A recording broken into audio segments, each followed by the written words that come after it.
Gnosis, connaissance. Pourquoi donc s'embarrasser d'un mot issu du grec ancien?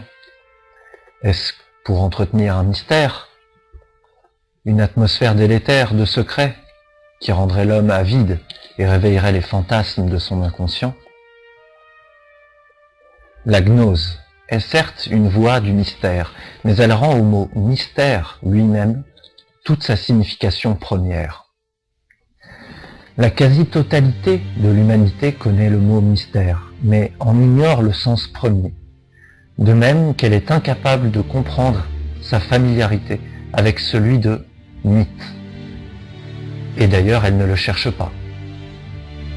Tout cela paraît bien trop loin des préoccupations quotidiennes, semble tout à fait inutile, même futile. Elle relègue cette étude au rang des curiosités, sans se dire un seul instant qu'il y a là une science qui puisse être fondamentale pour son évolution et son développement.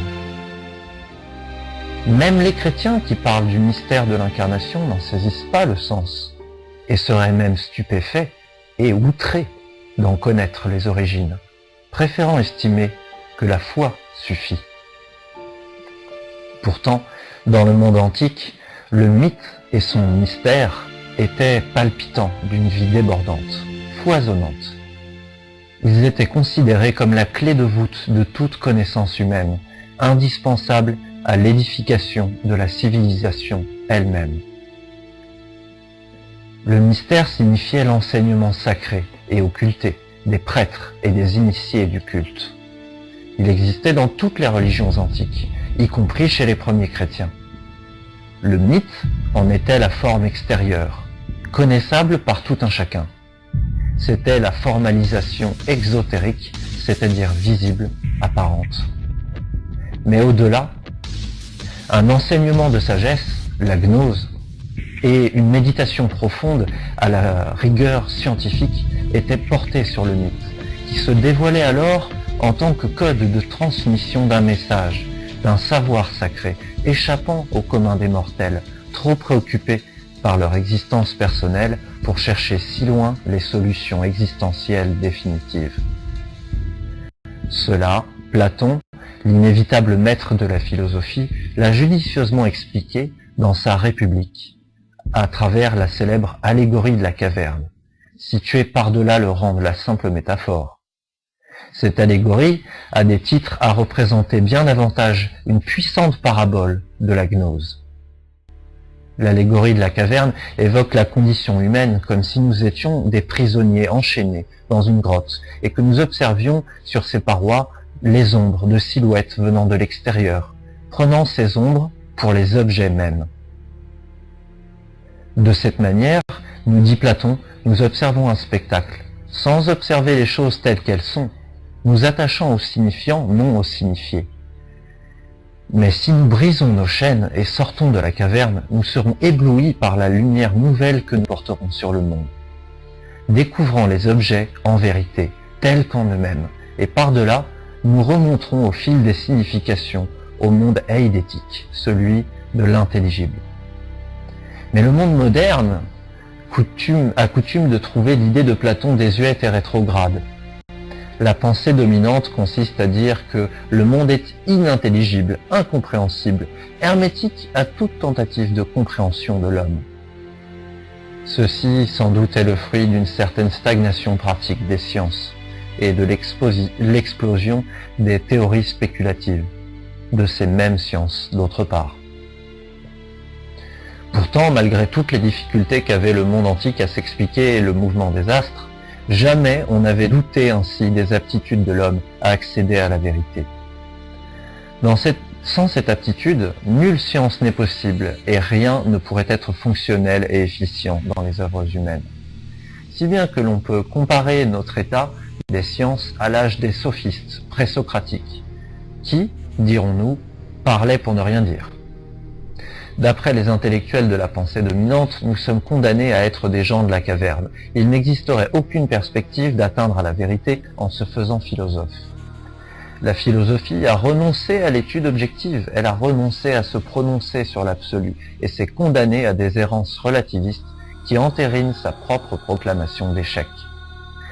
Pourtant, si la philosophie a renoncé à atteindre à une gnose, en ce qu'elle a clamé la mort de Dieu et du divin, la gnose peut alors s'émanciper de son côté de la cloison philosophique héritée des persécutions religieuses, pour retrouver sa position de connexion entre les sciences et sa créativité par un foisonnement de production culturelle, prospective et pratique, hors des sentiers battus. Quoi qu'on puisse évoquer l'agonie du phénomène religieux, ce qui semble cependant loin d'être garanti avec l'évolution de l'islam radical, la spiritualité, quant à elle, trouve un regain de jeunesse et d'énergie conséquent. Un autre art de vivre est proposé, véritable alternative au consumérisme et au relativisme absolu que la modernité matérialiste a engendré. La gnose se définit comme connaissance du monde et connaissance de soi, et elle est donc une science dont découle un art de vivre, mais elle est essentiellement une expérience personnelle et intime, et aucun contenant, aucun signifiant ne saura jamais en délimiter le contenu, le signifier. C'est pour cette raison que la gnose s'est retrouvée dans toutes les religions du monde. C'est également parce qu'elle vise l'unité sur le fond et non sur la forme que les institutions religieuses l'ont combattue et la combattent encore. La gnose s'oppose diamétralement à la religion au sens communautaire et bordée de frontières. Elle déborde de toute tradition vers toute autre. Elle est pont, elle est connexion, elle est rencontre. La gnose est reconnaissance. Elle est amour universel. Nul n'ayant le monopole de Dieu, la gnose se doit d'adhérer à l'universalité, car elle est connaissance du divin. Elle n'est qu'effort de l'homme à se transfigurer par la vertu de cette connaissance et atteindre l'accomplissement de soi dans l'unité en Dieu et la surexistence en ce bas monde. Tel est le chemin de la gnose.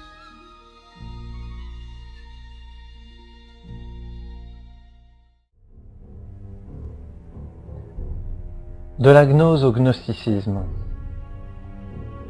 Lorsque les disciples de la Voie ont hérité par succession des prophètes et des initiés, le temps fit son œuvre.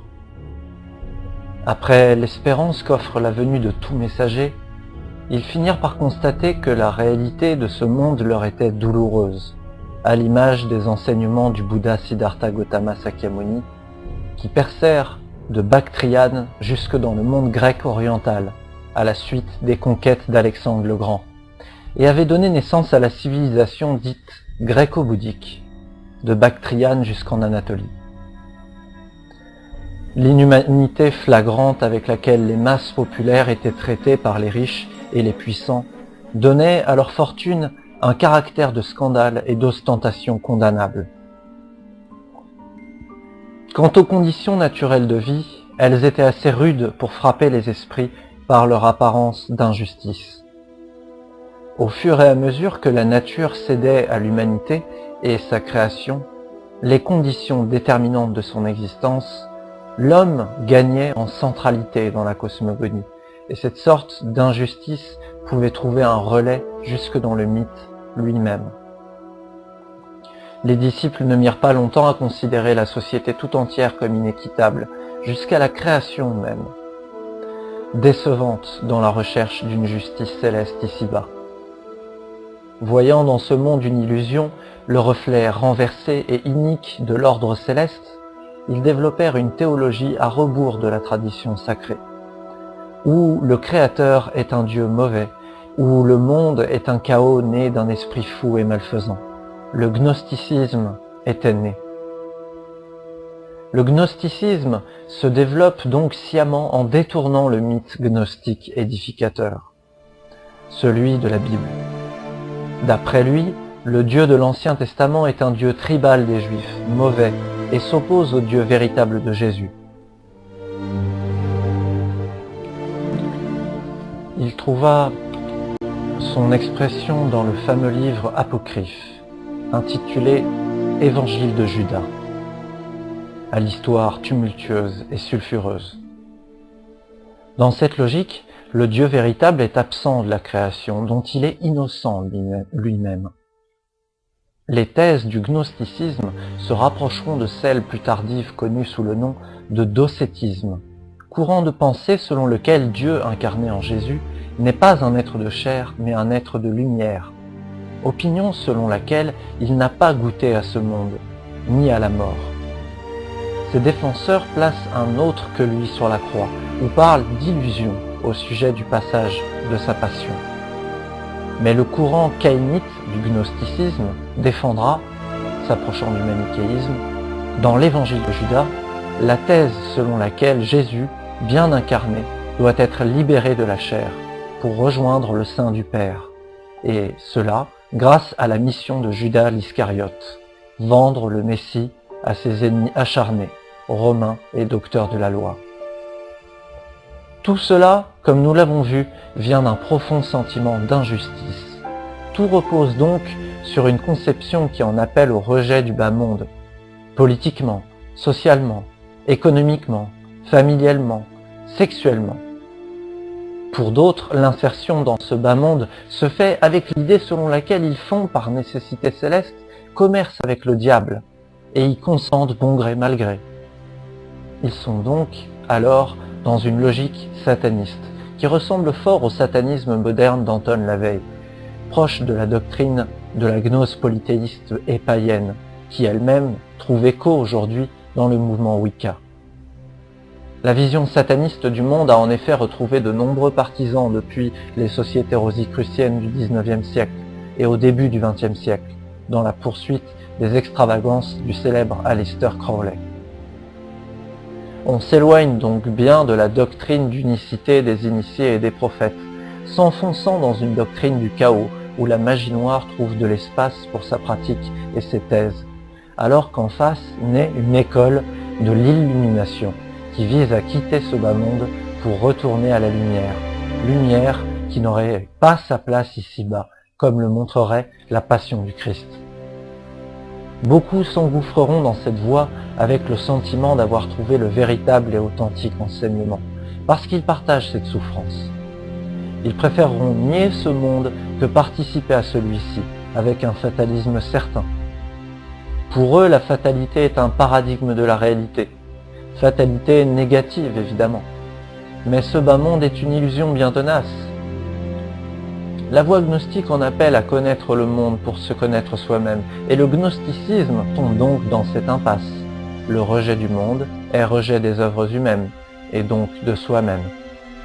C'est un rejet de l'action où le seul mérite possible est de se préserver de la corruption omniprésente, et de se fuir soi-même pour ce qui est de la dimension des désirs.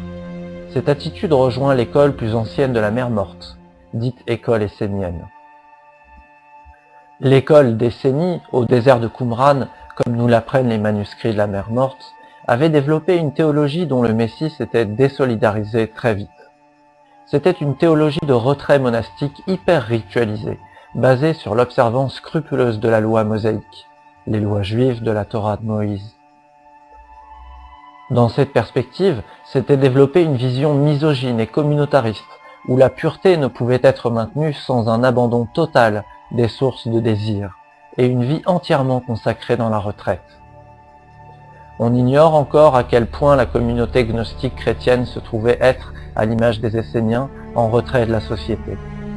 Néanmoins, la communauté de Nag Hammadi, grâce aux précieux codex qui ont été retrouvés en 1945 en Égypte, s'avère particulièrement accomplie sur le plan spirituel. Grâce à ce que nous en apprennent les évangiles de Thomas, de Philippe et de Marie de Magdala, retrouvés miraculeusement dans des amphores enfouis dans les ruines de cette société en marge du christianisme de l'Empire romain d'Orient, et victime de l'anathème qu'il lui portera. La communauté de Nag Hammadi a disparu dans les sables d'Égypte aussi mystérieusement qu'elle y a vécu. Nous avons cependant des signes de leur équilibre précieux conservés dans leurs écritures, qui formulaient l'essentiel de leurs croyances, profondément respectueuses des femmes et accordant toute son importance au rapport amoureux, expression et expérience suprême de l'âme, selon Philippe. La gnose de Nag Hammadi se distingue donc du gnosticisme égyptien caïnite, héritier du mystère sétite polythéiste. De façon puissante, présentant des caractères tantriques qui démontrent sa maturité vis-à-vis du monde terrestre, comme des cieux. Nag Hammadi est placé sous le signe de l'amour du monde et de l'unicité de la création et du Créateur, dans la droite ligne des initiés prophètes. Sa communauté, comparable aux ashrams de l'Inde, est d'une hauteur spirituelle considérable, et ses livres évangéliques sont sans équivalent dans les canons religieux du monde, si l'on accepte peut-être la Bhagavad Gita.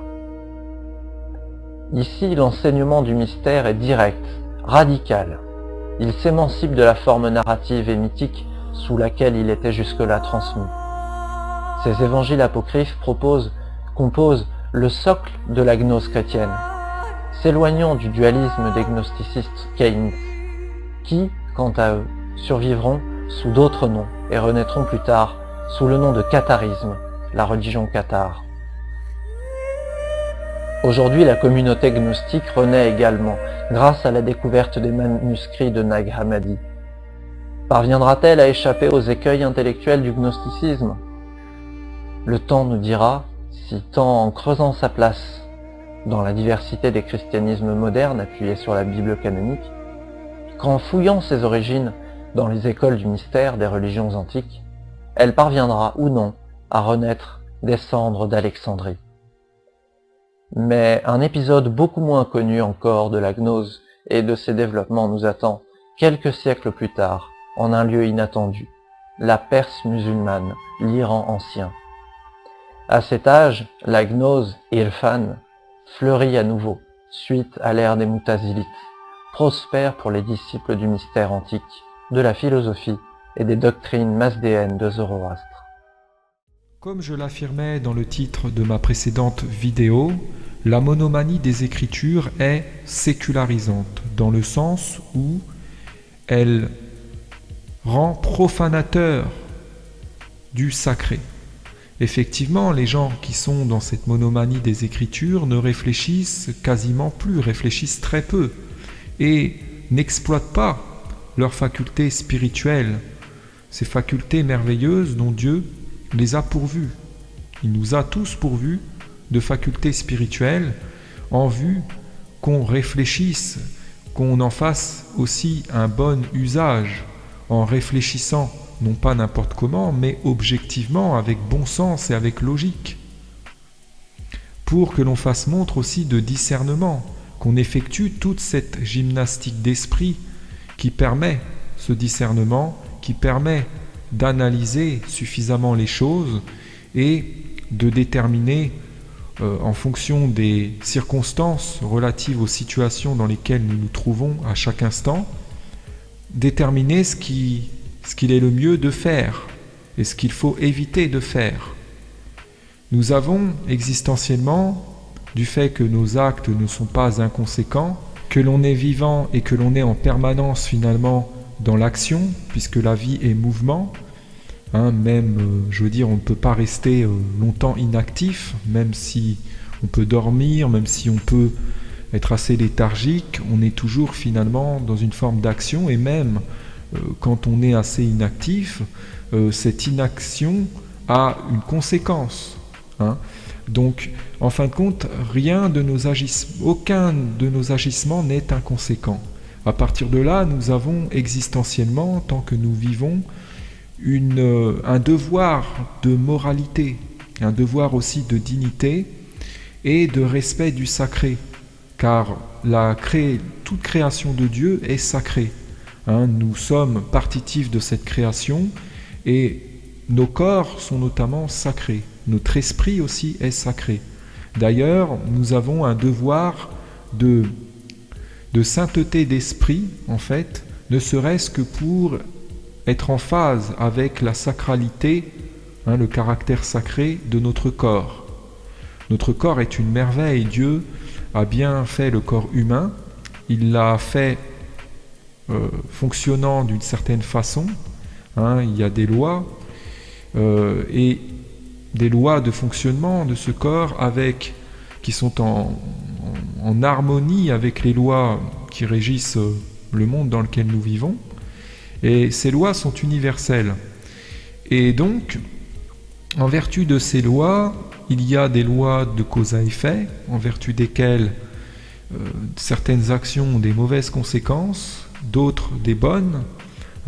Chaque action a des conséquences plus ou moins bonnes ou mauvaises. À partir de là, en réfléchissant sainement, objectivement, lucidement sur la vie, en se posant les bonnes questions existentielles, en méditant vraiment, là je parle de véritable méditation, on peut donc gagner en reconnaître quelles sont les bonnes choses à faire et les mauvaises choses qu'il faut éviter de faire.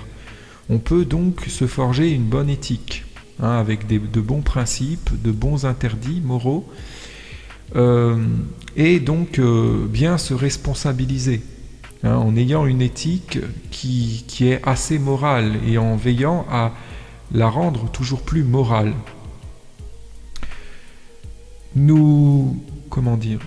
En la monomanie des Écritures, en nous incitant à considérer que seules ces Écritures nous donneraient leur juste au sujet de ce qui est bien et de ce qui est mal, de ce qu'il convient de faire et de ce qu'il convient de ne pas faire, et en inhibant notre réflexion, nous pousse à profaner, en fin de compte, notre esprit, sa sacralité.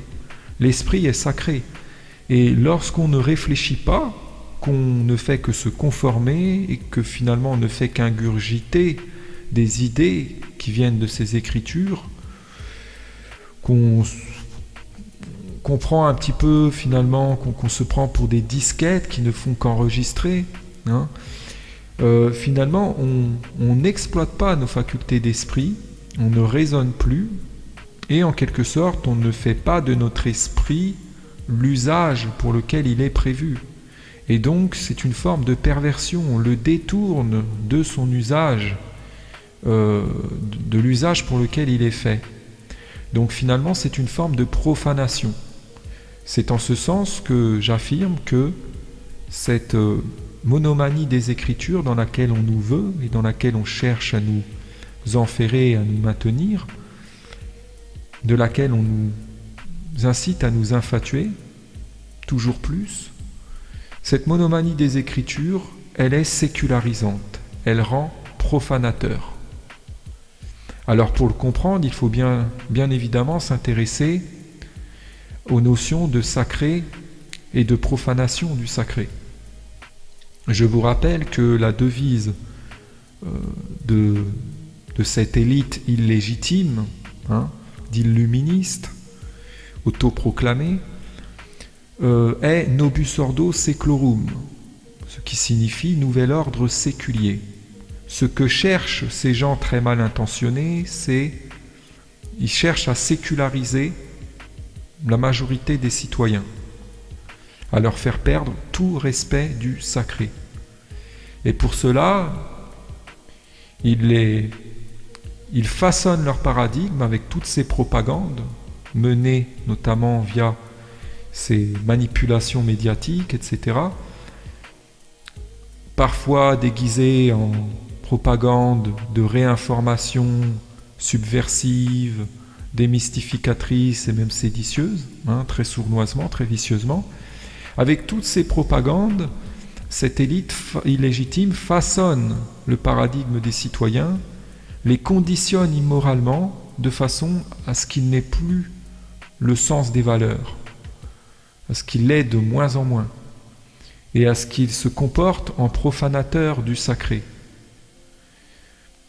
de façon à ce qu'il devienne insensible aux vraies valeurs, à ce qui a vraiment de la valeur. Et nous le voyons à l'heure actuelle, la plupart des gens, la majorité actuelle des gens, il faut le reconnaître par réalisme, ont perdu totalement le sens des valeurs. Ils vont même donner de la valeur à ce qui en a le moins. Survaloriser des choses aussi, ou carrément valoriser des choses qui n'ont aucune valeur et qui sont même mauvaises, et vont dévaloriser totalement ce qui a vraiment de la valeur. On voit que des gens sont totalement monomaniaques de choses très futiles. Ils vont en faire le centre de leur vie, vont s'en préoccuper extrêmement, et vont se détourner, se désintéresser totalement de ce qui a vraiment de la valeur, de ce qui est vraiment essentiel, important et vertueux. C'est terrible.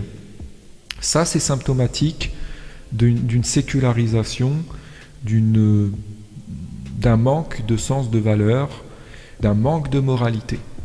Le but si je puis dire, du pouvoir en place de cette élite illégitime, c'est de maintenir les gens sécularisés et même de les séculariser toujours plus, de leur faire perdre tout sens moral, tout sens des valeurs, tout esprit de justice, notamment via ce culte de l'inversionnisme, de l'inversion des valeurs et des réalités dont j'ai maintes et maintes fois parlé sur cette chaîne, comme sur d'autres précédentes. Et on le voit à l'heure actuelle, c'est vraiment plus que jamais le monde à l'envers. Et ils veulent que ce soit encore plus le monde à l'envers, que tout s'inverse encore davantage. C'est abominable, c'est infernal. Donc, alors, les crapules passent pour la crème de l'humanité, les gens les plus droits, les plus vertueux passent pour des sous-merdes, sont dévalorisés totalement, sont même souvent harcelés, diffamés, piétinés. Leurs plaintes sont délégitimées. Ces gens passent souvent pour des pleurnicheurs. Et pendant ce temps-là, des crapules invétérées se victimisent mensongèrement, usurpent le statut de victime de ceux qu'elles infligent, apitoient les autres sur leur sort, ont comme par hasard des tribunes dans les médias pour chouiner, pour récolter de la compassion et du soutien en mentant, en trompant les gens, en exploitant leur naïveté, et volent, en fin de compte, aux vraies victimes la compassion que ces dernières méritent. Voilà, très injustement. Et ça, c'est très très laid. Donc tout ça, ce sont des conséquences de la perte de sens moral. C'est pour ça que la vraie dissidence, en vérité, c'est la moralisation. C'est la démarche, et dans la démarche, la vraie dissidence est dans la démarche et la vraie révolution est dans la démarche consistant à regagner du sens moral, à retrouver son sens moral, à retrouver l'esprit de justice, à retrouver les bons repères moraux, à retrouver le sens des valeurs, et consistant à inciter en même temps les gens à entreprendre cette même démarche. Et c'est ça en vérité qui est messianique. On nous a trompés au sujet de ce qu'est un messie. Aujourd'hui, beaucoup de gens croient qu'un messie, c'est une espèce de Dieu tombé du ciel, en tout cas un envoyé de Dieu tombé du ciel qui va venir apporter sur un plateau d'argent les vérités et tout régler en quelque sorte à coups de baguette magique, ou en tout cas qui va tout leur prémâcher. Mais non, ce n'est absolument pas ça. Un messie, c'est quelqu'un tout simplement qui a la vertu d'assagir les gens, mais qui n'a pas comme ça de façon innée, qui a développé cette vertu, qui s'est lui-même déjà moralisé, qui a atteint un très haut degré de probité, et qui, là-dedans, exhorte les gens à l'assagissement, à la moralisation, qui fait un culte du moralisme, un culte du vrai gnosticisme, parce que gnosticisme et moralisme sont synonymes. Le vrai gnosticisme, c'est le moralisme. La gnose véritable, c'est la connaissance. Le terme gnose, ça signifie en vérité connaissance. Donc notamment connaissance de la vérité morale, de ce qui est bien et de ce qui est mal. Donc le gnosticisme consiste à se rapprocher de cette connaissance, à méditer dans le vrai sens du terme, à réfléchir objectivement, profondément, logiquement, pour se rapprocher de la connaissance, pour gagner en connaissance, Et donc, en fin de compte, ce gnosticisme, c'est le moralisme, tout simplement. Donc, on nous a aussi trompés sur la notion de gnose et sur la notion de gnosticisme. On nous dicte des définitions erronées de ces mots, des conceptions erronées des choses, pour nous égarer et pour nous maintenir dans l'égarement, et même nous y enferrer, nous égarer toujours plus.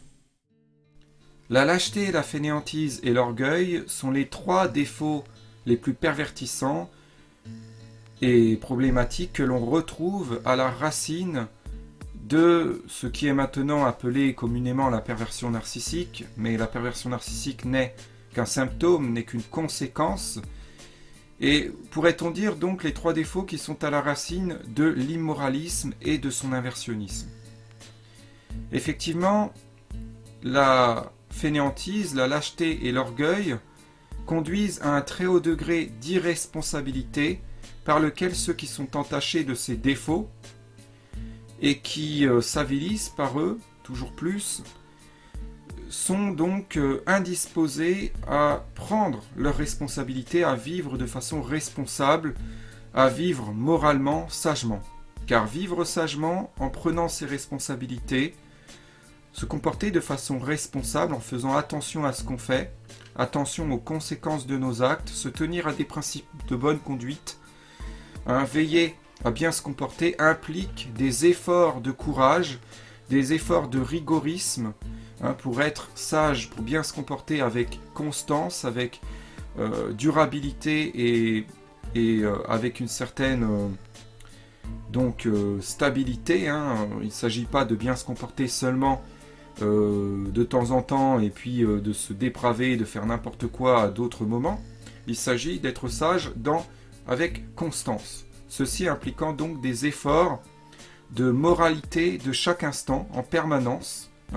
Ces efforts impliquent du courage, le courage d'assumer ce comportement moral aussi, le courage de faire les efforts aussi spirituels qu'implique donc le comportement moral sage, les efforts de réfléchir à comment il faut se comporter, comment il faut réagir aux situations, à ce qui se présente à nous, à ce que l'on vit, aux situations, à ce à quoi nous sommes en but aussi, à l'attitude des autres à notre égard, comment réagir aussi à nos fautes.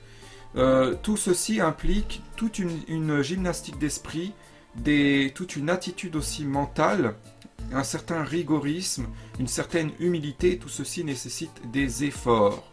Voilà. Et un investissement personnel que beaucoup de gens malheureusement ne sont pas prêts à faire, sont indisposés à faire à cause de ces défauts qu'ils cultivent malheureusement. Donc qui sont principalement, pour les plus gros et les plus problématiques, la fainéantise, la lâcheté et l'orgueil, qui ensemble, mixés, finalement génèrent un très haut degré d'irresponsabilité, je dirais même un degré d'irresponsabilité proportionnel au degré, à l'intensité de ses défauts. Plus une personne est lâche, plus elle est feignante, plus elle est orgueilleuse, plus elle se complaît dans la médiocrité, dans le moindre effort, plus elle recourt à la facilité de tricher, de se surestimer, d'utiliser le vice, le mensonge aussi, pour se dérober, pour ne pas avoir à remplir ses responsabilités, pour ne pas avoir à remplir ses devoirs, pour fuir ses obligations, pour toujours avoir tout facilement, aisément, sans avoir à le mériter aussi. Les gens qui fuient aussi la réalité toujours, qui fuient les problèmes par le déni, qui recourent à cette facilité, sont des gens qui sont extrêmement, qui atteignent un degré d'immoralisme infernal. Voilà, il y a un lien de proportionnalité entre donc leur lâcheté, leur fainéantise, leur orgueil et donc leur degré d'irresponsabilité qui les conduit à l'immoralisme, parce que les gens irresponsables adoptent l'immoralisme comme philosophie, entre guillemets, de vie, qui déguise en philosophie de profit de la vie, en meilleure philosophie qui soit, voire même en la seule acceptable. avec tout un sophisme, tout ça. Ils essaient d'imposer cet immoralisme comme étant la bonne philosophie de vie. Donc ça se traduit par un mépris pour son contraire, pour le moralisme. Hein. Et donc ils cherchent donc... et avec cet immoralisme va de pair en fait avec lui l'inversionnisme, voilà, qui est en fin de compte comme qui se caractérise par ce vice qui consiste à tout inverser, justement, façon de dire, en vérité c'est injustement, mais pour faire passer donc l'immoralité pour morale et l'immoralisme, le fait d'être pour l'immoralité, de défendre l'immoralité, d'être pour toujours plus de finalement d'immunité de l'immoralité, pour faire passer ça pour moral, pour acceptable. Donc il recourt à cet inversionnisme, à cette technique très vicieuse, très perverse, en toute mauvaise foi, qui consiste à tout inverser, à mettre tous en dessus-dessous, à inverser, à la faire à l'envers aux gens, à inverser les réalités, à inverser les rôles. Il recourt à la victimisation mensongère et à la diffamation. Victimisation mensongère et diffamation allant aussi toujours de pair. Voilà, tout comme l'immoralisme et l'inversionnisme. Voilà, donc il faut bien comprendre ça, car aujourd'hui on nous parle énormément, notamment donc de perversité, de perversion narcissique, hein, et de ce que ça implique, de ce que ça, comment dire ça, de tout le côté destructeur de ça sur le plan relationnel notamment. On nous parle des techniques, des procédés de manipulation des pervers narcissiques, mais on ne nous parle pas suffisamment, ou quasiment même pas, il faut le dire, de ce qu'il y a en fond. On ne fait pas une étiologie de cette perversion narcissique. La perversion narcissique n'est qu'un symptôme, n'est qu'une conséquence. Ça ne veut pas dire que ce n'est pas blâmable, qu'il faut l'accepter ou transcender ça, transcender dans le mauvais sens du déni, hein, ou de dédramatiser la chose. Il faut voir la chose, cette perversion narcissique, dans toute sa gravité, car effectivement elle a aussi à son tour des conséquences désastreuses, mais elle n'est pas la cause des causes, elle n'est pas à la racine, et il est erroné de dire que combattre la perversion narcissique juste en parlant de perversion narcissique sans creuser, sans combattre ce qu'il y a derrière en cause, ce serait solutionnaire. Aujourd'hui, il y a des gens qui prétendent ça, c'est là s'attaquer uniquement à une conséquence et pas à la cause. Et quand on s'en prend à la conséquence sans s'attaquer aux causes, on ne résout rien, puisque les causes restant, leurs conséquences subsistent. Donc, il y a un devoir d'étiologie, de faire un travail étiologique, l'étiologie étant la science des causes, l'étude des causes. Hein, donc c'est un travail d'approfondissement au sujet c'est une réflexion d'approfondissement en matière de réflexion étiologique pour comprendre, cerner le plus précisément possible les causes, ou en tout cas se rapprocher des causes. Et donc en vue d'être plus à même donc de pallier à ces problèmes, hein, qui découlent notamment donc de ces gros défauts à la cause de cette perversion narcissique. Alors je vais très furtivement, hein, expliquer les liens, hein, entre les liens de cause à effet. En fin de compte, donc, il y a ces gros défauts que beaucoup de gens cultivent à tort, et aujourd'hui il y a toute une propagande pour leur faire croire d'ailleurs que se complaire dedans, que même s'en infatuer et que les cultiver ou même les intensifier relèverait du développement personnel, d'un vrai travail sur soi et serait purifiant. C'est une propagande d'inversion horrible qui avilit les gens, qui les pervertit encore plus, en les enorgueillissant, en les infatuant de ces défauts. Donc il y a toutes sortes de propagandes pour leur faire croire que finalement recourir aux mensonges pour se réciter par exemple des mantras dans une forme d'auto-hypnose pour se prétendre parfait, pour s'auto-persuader qu'on réussit tout ce qu'on entreprend inconditionnellement sous prétexte de gain de confiance en soi, etc. De s'inventer des qualités, de se dire, juste le fait de se dire qu'on a telle ou telle qualité sans avoir à travailler pour les avoir vraiment, sans avoir à les dénoter vraiment. Il y a toute une propagande pour faire croire aux gens que ça élève, que ça purifie, que ça fait évoluer positivement, alors que ça fait tout le contraire. Ça fait régresser, ça conditionne les gens à être dans une suffisance très problématique et à sombrer dans l'orgueil.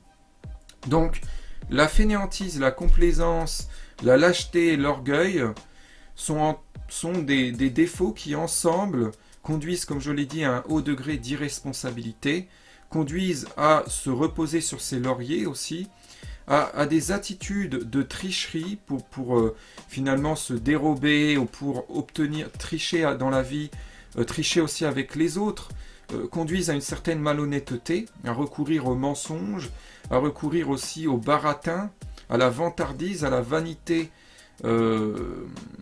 pour finalement se mettre, injustement en valeur par du baratin, hein, pour obtenir des choses en manipulant les autres sans avoir à les mériter, pour se faire passer pour quelqu'un de bien, de merveilleux, de méritant, de génial, sans avoir à l'être, hein. Donc c'est du paraître mensonger, parce qu'il faut bien dissocier le paraître mensonger du paraître juste. Il y a des gens qui paraissent ce qu'ils sont vraiment, hein, et ceux justement, donc, qui sont vraiment ce qu'ils prétendent être et ce qu'ils aspirent à paraître, hein, et qui sont vraiment comme ils aspirent à paraître, qui sont vraiment voilà, des gens bien et qui ont raison de se revendiquer bienfaisant, droit et sage. On ne va pas non plus s'auto-déprécier lorsqu'on est quelqu'un de bien sous prétexte par peur de passer pour quelqu'un d'orgueilleux ou d'arrogant. D'ailleurs, je reviendrai sur la distinction qu'il y a à faire entre le vrai orgueil et la juste estime de soi lorsque l'on est quelqu'un d'assez évolué.